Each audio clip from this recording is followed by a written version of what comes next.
Hello everyone, my name is Kayane Dingilian. I'm a postdoctoral scholar working with Professor Rodney Weber in Earth and Atmospheric Sciences at Georgia Tech. Today I would like to share with you some of the work we are doing on sulfur-based aerosols in collaboration with the University of Alaska at Fairbanks. Specifically, the characterization of HMS, bisulfite, and sulfate in Fairbanks, Alaska using ion chromatography. Sulfate is a significant component of particulate matter and therefore has direct implications on human health.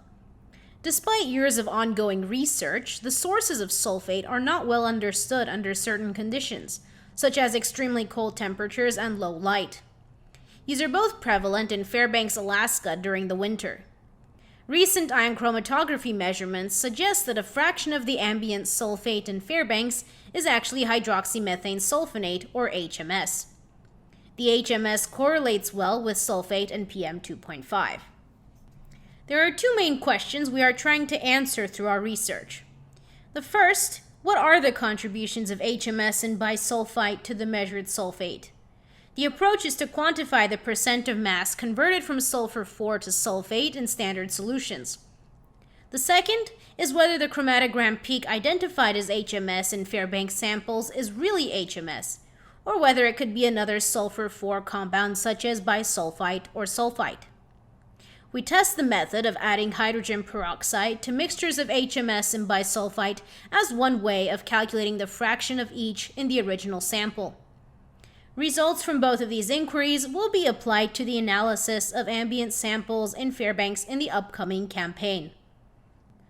In order to observe the sulfur 4 peak, we use this MetroSep anion column with a carbonate and bicarbonate eluent. The column runtime is 25 minutes, and HMS and sulfate normally elute at 16 and 17 minutes respectively.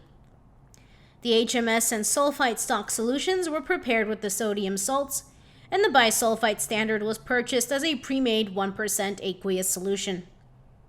This is a picture of our autosampler with the anion IC unit. In addition to the eluent, there are channels for cation suppression and rinsing. This is the reaction mechanism for the formation of HMS from sulfur dioxide. If we analyze standards of HMS precursors bisulfite and sulfite, we find that they elute at the same time as HMS, right before the sulfate peak. The top plot compares HMS and sulfite, and the bottom plot compares HMS and bisulfite. We chose to study bisulfite in greater depth as it appears to be more stable in solution and eluent.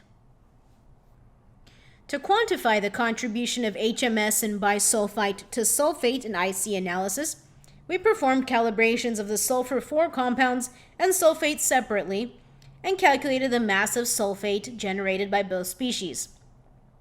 The conversion from both HMS and bisulfite is very low, about 3 to 7% of HMS mass and about 10% of bisulfite mass. In typical field measurements, this correction to sulfate is often negligible. Hydrogen peroxide has been used extensively to oxidize sulfur compounds to sulfate as a part of water treatment, so we considered using it to oxidize the sulfur 4 species from the ambient samples. To test its effect on HMS and bisulfite, we added a small amount to a known volume of each and monitored the sulfur 4 and sulfate peak areas over time. The plot on the left shows the results from applying hydrogen peroxide to HMS and bisulfite individually. HMS, shown in blue, decreases very little over the course of the experiment, while bisulfite, shown in red, has a sharp decrease with the addition of peroxide and stays about constant. The column is more sensitive to sulfate, so the effect of the peroxide is more exaggerated in the purple bars. Satisfied that we saw this difference between HMS and bisulfite, we created mixtures of the two compounds with known compositions and added hydrogen peroxide. As shown in the plot on the right, we get a visible difference in the evolution of sulfur 4 and sulfate as we change the relative concentrations of HMS and bisulfite. We derived a method for determining the fraction of HMS and bisulfite from our preliminary results.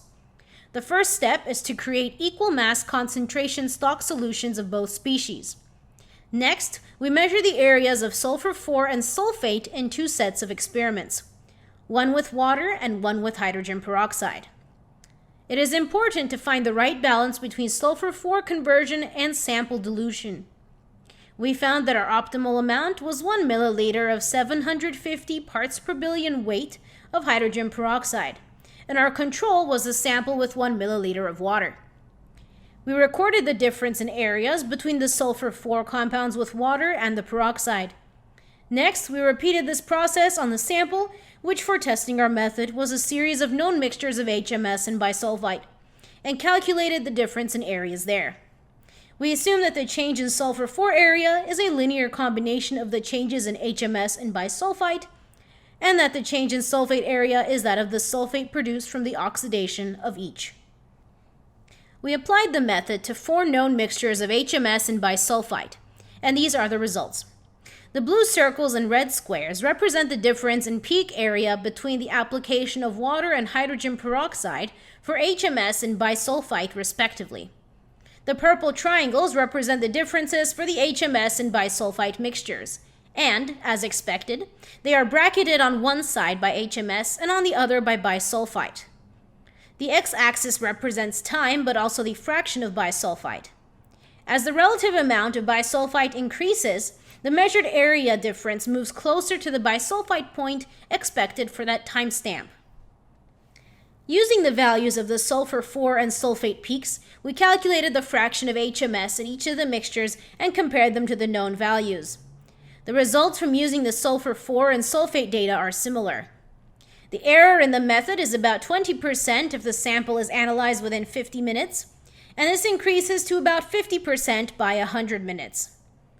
Though we conclude here that the method generally works, there are several challenges associated with adapting it for real filter samples.